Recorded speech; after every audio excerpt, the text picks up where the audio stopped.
Halo semuanya, dalam kesempatan kali ini kita akan melanjutkan materi kita tentang hidrolisis garam. Tapi masihkah kamu dengan materi sebelumnya mengenai reaksi penetralan? Apakah yang dimaksud dengan reaksi penetralan? Apakah semua garam yang dihasilkan melalui reaksi asam dan basa akan memberikan sifat larutan yang netral? Ada 3 kemungkinan yang akan terjadi pada ion-ion penyusun garam ketika padatan garam dilarutkan ke dalam air. Yang pertama, kation dan anion garam tidak bereaksi dengan air atau tidak terhidrolisis. Yang kedua, salah satu ion garam dapat bereaksi dengan air atau terhidrolisis parsial. Yang ketiga, baik kation dan anion dari garam dapat bereaksi dengan air atau mengalami hidrolisis sempurna. Untuk itu kita perlu mengetahui lebih lanjut tentang hidrolisis garam. Hidrolisis berasal dari kata hydro dan lisis. Hydro berarti air dan lisis merupakan penguraian. Dalam kata lain, hidrolisis garam adalah peristiwa bereaksinya suatu anion atau kation yang berasal dari asam lemah dan basa lemah dari garam dengan air. Untuk itu kita perlu mengetahui lebih lanjut tentang hidrolisis garam. Hidrolisis berasal dari kata hydro dan lisis. Hydro berarti air dan lisis merupakan penguraian. Dalam kata lain, hidrolisis garam adalah peristiwa bereaksinya suatu anion atau kation yang berasal dari asam lemah dan basa lemah dari garam dengan air. Berdasarkan kekuatan asam dan basa pembentuk dari garam dibedakan menjadi 4. Yang pertama, garam yang berasal dari asam kuat dan basa kuat. Garam yang berasal dari asam kuat dan basa kuat, anionnya berasal dari asam kuat dan kationnya berasal dari basa kuat. Jika garam yang berasal dari asam kuat dan basa kuat dilarutkan ke dalam air, makanya tidak mengalami hidrolisis atau tidak dapat bereaksi dengan air. Contohnya saja adalah natrium klorida. Jika padatan garam natrium klorida dilarutkan ke dalam air, maka akan terionisasi menjadi Na+ dan Cl-. Na+ merupakan kation yang berasal dari basa kuat yaitu NaOH, sementara Cl- merupakan anion yang berasal dari asam kuat HCl. Baik kation maupun anion dari garam ini tidak akan dapat bereaksi dengan air. Apabila dianggap bereaksi dengan air, maka akan segera terionisasi kembali menjadi ion-ion semula. Sehingga larutan garam ini bersifat netral. Yang kedua adalah garam yang berasal dari asam lemah dan basa kuat. Contoh garam yang berasal dari asam lemah dan basa kuat adalah natrium asetat atau CH3CONa. Dalam air, garam ini akan terionisasi menjadi kation dan anionnya yaitu CH3COO- dan Na+. CH3COO- merupakan anion dari garam yang berasal dari asam lemah, sementara Na+ adalah kation dari garam yang berasal dari basa kuat yaitu NaOH. Dalam hal ini yang akan bereaksi dengan air adalah anion dari garam CH3CONa yaitu CH3COO- dan reaksinya adalah CH3COO- ditambah dengan H2O akan menghasilkan CH3COOH ditambah dengan OH-. Keberadaan OH- menyebabkan larutan garam ini bersifat basa. Sementara kation dari garam itu yaitu Na+ tidak dapat bereaksi dengan air, dan apabila dianggap bereaksi dengan air maka akan segera terionisasi kembali menjadi Na+. Dalam hal garam yang berasal dari asam lemah dan basa kuat, maka garam ini mengalami hidrolisis parsial anion karena anion dari garam lah yang mengalami hidrolisis. Jika salah satu dari ion garam dapat bereaksi dengan air, baik itu kation ataupun anion, maka dapat dikatakan garam ini mengalami hidrolisis parsial. Yang ketiga adalah garam yang berasal dari asam kuat dan basa lemah. Contoh garam yang berasal dari asam kuat dan basa lemah yaitu garam amonium klorida atau yang lebih dikenal dengan NH4Cl.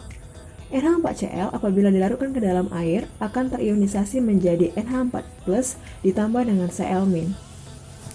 NH4+ merupakan kation yang berasal dari basa lemah NH4OH, sementara Cl- merupakan anion yang berasal dari asam kuat yaitu HCl.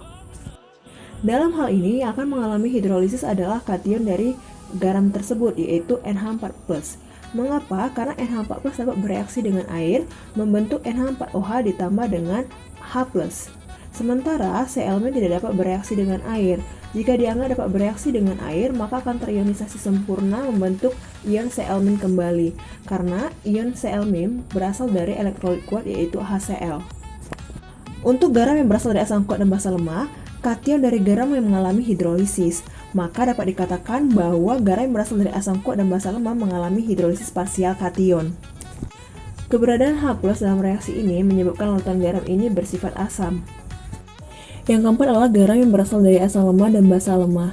Contoh garam yang berasal dari asam lemah dan basa lemah yaitu amonium asetat atau CH3COONH4. Dalam air, padatan garam CH3COONH4 ini akan terionisasi menjadi kation dan anionnya yaitu CH3CO- dan NH4+. Sebagaimana yang kita ketahui, baik kation ataupun anionnya berasal dari asam lemah dan basa lemah. CH3CO- merupakan anion yang berasal dari asam lemah CH3COOH, sementara NH4+ merupakan kation yang berasal dari basa lemah NH4OH. Garam yang berasal dari asam lemah dan basa lemah mengalami hidrolisis total di dalam air, karena baik kation ataupun anionnya dapat bereaksi dengan air. Hal inilah yang menyebabkan garam ini dapat bersifat asam, basa, ataupun netral. Untuk sifat larutan garam yang berasal dari asam lemah dan basa lemah bergantung dari nilai Ka dan Kb dari asam basa pembentuk garam tersebut. Jika Ka lebih besar daripada Kb, maka garam ini bersifat asam. Jika Ka lebih kecil daripada Kb, maka garam bersifat basa. Jika Ka sama dengan Kb, maka garam bersifat netral. Exemplary. Garam berikut yang mengalami hidrolisis sebagian dan bersifat asam adalah ANH42 kali CO3, BCH3COONA, CNH42 kali SO4, DNA2SO4, ECH3CO2 kali Ca. Giving hints. Garam akan mengalami hidrolisis sebagian bila salah satu ion penyusun garam berasal dari asam lemah atau basa lemah. Bila yang mengalami hidrolisis anion dari asam lemah, maka sifatnya basa. Bila yang mengalami hidrolisis kation dari basa lemah, maka sifatnya asam. Nah, untuk pembahasannya kita perhatikan per optionnya. Yang pertama, option pertama itu ada NH42 kali CO3. NH42 kali CO3 kationnya adalah NH4+. NH4+ itu berasal dari elektrolit lemah. Artinya ini yang akan mengalami hidrolisis. Nah, dia bersifat basa lemah. Nah, untuk anionnya yaitu CO32-. CO32- juga berasal dari asam lemah. Jikalau ada asam lemah dan basa lemah, seperti yang kita pelajari tadi, dia akan mengalami hidrolisis total dan sifatnya itu bergantung dari nilai tetapan ionisasi asam dan basa pembentuknya. Nah, selanjutnya opsi kedua yaitu CH3COONA. CH3COONA itu berasal dari kationnya CH3CO- dan anionnya yaitu Na+. Nah, yang di sini yang berhasil terhidrolisis adalah CH3CO- karena berasal dari elektrolit lemah yaitu CH3COOH dan akan mengalami hidrolisis parsial tapi sifatnya basa. Nah, untuk yang opsi ketiga yaitu NH42 kali SO4 itu kationnya adalah NH4+ dan anionnya adalah SO42-. Nah, di sini akan mengalami hidrolisis adalah kationnya karena berasal dari basa lemah, mengalami hidrolisis parsial dan bersifat asam.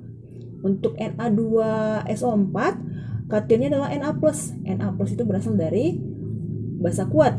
Nah, anionnya adalah SO42-. Itu berasal dari asam kuat juga. Jadi jikalau ada garam yang berasal dari asam kuat dan basa kuat, itu tidak akan mengalami hidrolisis atau bersifat netral. Opsi yang terakhir yaitu CH3CO2 kali Ca. Nah, di sini kationnya adalah CH3CO-. Nah, ini bisa mengalami hidrolisis ya karena berasal dari asam lemah dan anionnya adalah Ca2+. Itu berasal dari basa kuat. Hidrolisis apa yang terjadi? Hidrolisis parsial.